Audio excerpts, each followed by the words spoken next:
Fala pessoal, então hoje eu vou falar sobre um tema que está na moda, na medicina, na nefrologia e no mundo, né, que é as diferenças aí entre sexos.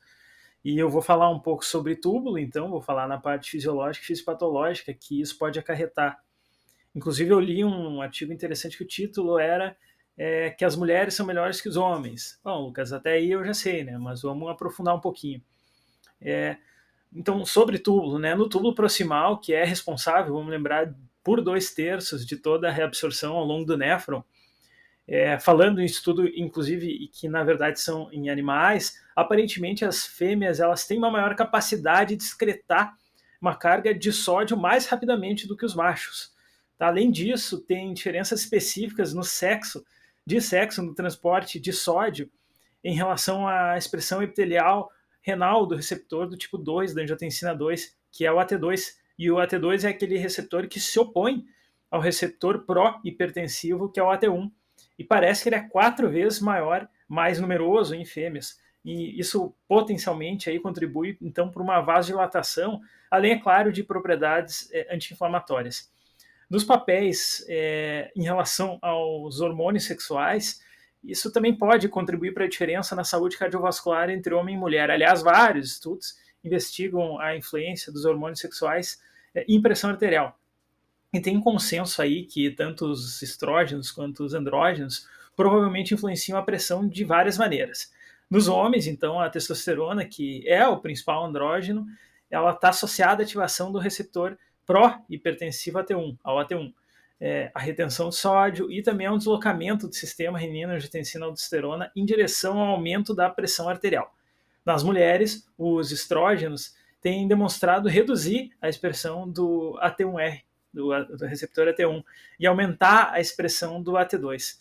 E também a expressão da enzima conversora, nossa famosa enzima conversora da angiotensina 2. E esses mecanismos, então, eles vão promover uma redução do tônus vascular, uma diminuição da angiotensina 2 e uma maior quantidade de outros produtos aí da degradação da angiotensina.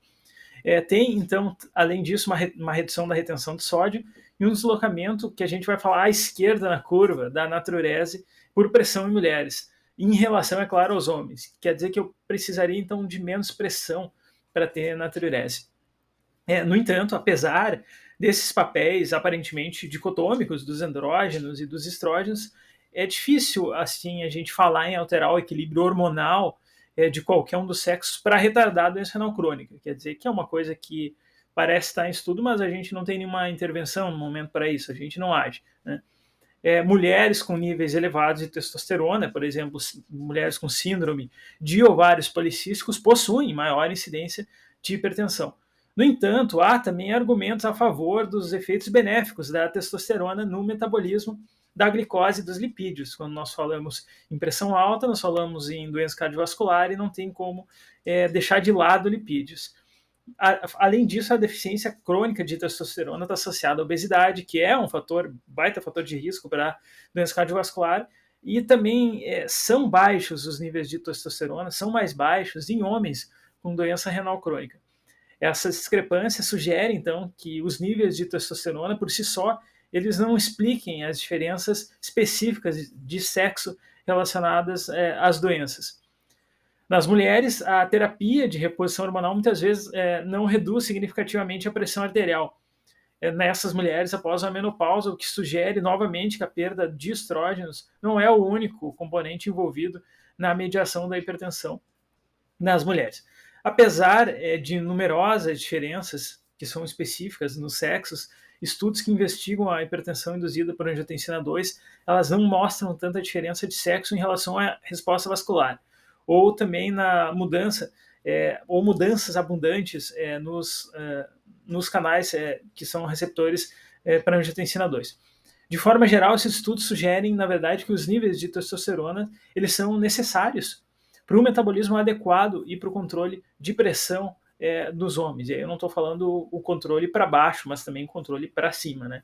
Um controle em relação à hipotensão. Enquanto a proteção feminina, essa proteção que a gente chamaria contra a doença cardiovascular, então, ela é muito mais impulsionada por as mulheres terem níveis mais baixos de andrógenos, e não porque elas têm o nível mais alto de estrógeno propriamente dito. Bom, pessoal, essas diferenças específicas no sexo, elas parecem culminar em menor prevalência de doença nas mulheres durante seus anos, que são anos reprodutivos. Isso até faria sentido evolutivamente para otimizar as mulheres aos desafios da lactação. Também lembrar, né, que as mulheres precisam expandir o volume circulante efetivo em 30% a 50%, aumentar o débito cardíaco para suportar o desenvolvimento fetal, com pouca ou nenhuma mudança na pressão arterial. E também pensar que as mulheres elas conseguiriam, então, tolerar também uma pressão arterial um pouco mais baixa. Isso seria, de uma certa forma, uma defesa evolutiva. Em última análise, então, esse deslocamento de natriurese por pressão, com uma menor reabsorção tubular proximal de sódio, uma menor pressão arterial, pode ser o que diferencia aí, de uma certa forma, sob perspectiva nefrológica, e sob uma perspectiva, porque a glomerulopatia são outros 500, as mulheres dos homens.